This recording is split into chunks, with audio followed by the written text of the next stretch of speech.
My Lords, I congratulate the noble Lord Clement Jones on an extremely full exposition of his amendments. It's very good. It almost makes me superfluous, but I'm going to add something anyway.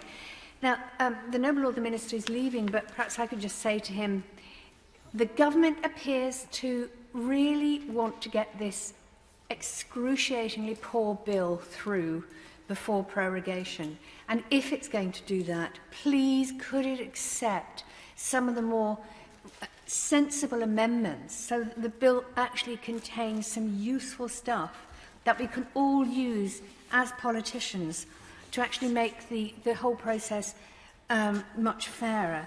Because the growing complexity of digital marketing makes online campaigning a major battleground for political dirty tricks, and we all want to avoid that. In 2019, political parties used data from Experian marketing services and Facebook to target specific campaign messages to individual voters.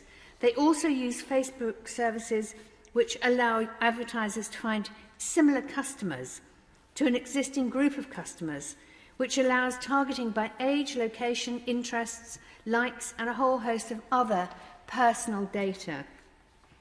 And the big risk of this, of course, is that political parties can promise anything to all people in a way that they couldn't do before. So, for example, we do have politicians lying to our faces. I mean, the Prime Minister stands up and lies at the dispatch box, and we all see him doing it, as some of us care and a lot of us don't.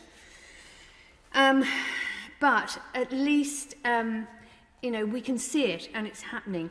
But now there's actually an industry which would allow politicians to target their distortions of the truth to specific groups of people. So the same candidate could target Brexit supporters with a pro-Brexit message.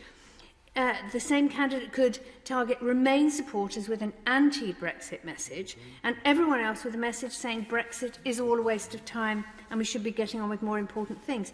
So the threat to the integrity of our democracy is obvious, and this is something we really do have to tackle and move on with the times and be a bit more modern about accepting we have a problem.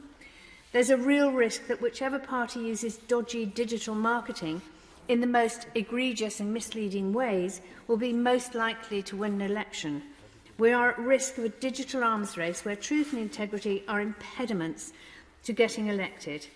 So I do urge the government to pick up at least some of these amendments which would make our whole political system much, much clearer, cleaner and fairer.